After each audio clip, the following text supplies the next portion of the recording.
शरद पवारांचा उपमुख्यमंत्री अजित पवारांना फोन। पुरंदरमधल्या शेतकऱ्यांच्या प्रश्नासंदर्भात पवारांचा दादांना फोन।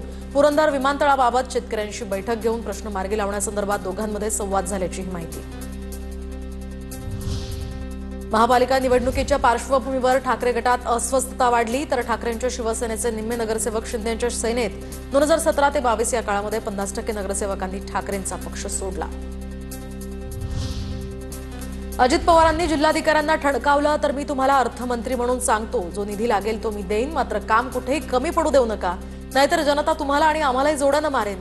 अजित पवारांचं मुंबई गोवा महामार्गासंदर्भात रायगडात विधान। सत्कार समारंभात गैरहजेरीवरून सरन्यायाधीश भूषण गवईंची वरिष्ठ अधिकाऱ्यांवर नाराजी तर कानउघडणीनंतर पोलीस महासंचालक रश्मी शुक्ला आणि मुख्य सचिव सुजाता सौनिक चैत्यभूमीवर।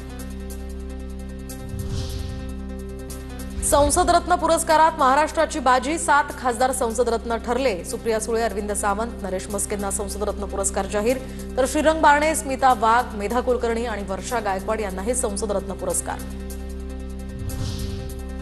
उद्योगमंत्री उदय सामंत लढवणार महाराष्ट्र कबड्डी असोसिएशनची निवडणूक। कोकणातील खेळाडूंवर होणार अन्याय दूर करण्यासाठी निर्णय तर रत्नागिरीच्या नांदिवडेमध्ये कबड्डी स्पर्धेवेळी केलं जाहीर।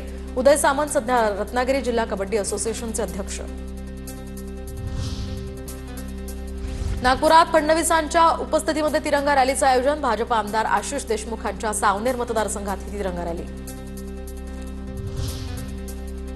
आष्टी शहरामध्ये सुरेश धस यांच्या नेतृत्वात तिरंगा रॅली। भारतीय सैन्य दलानं अतिशय अचूक प्रत्युत्तर दिलंय। धस यांच्याकडून भारतीय सैन्याचं कौतुक।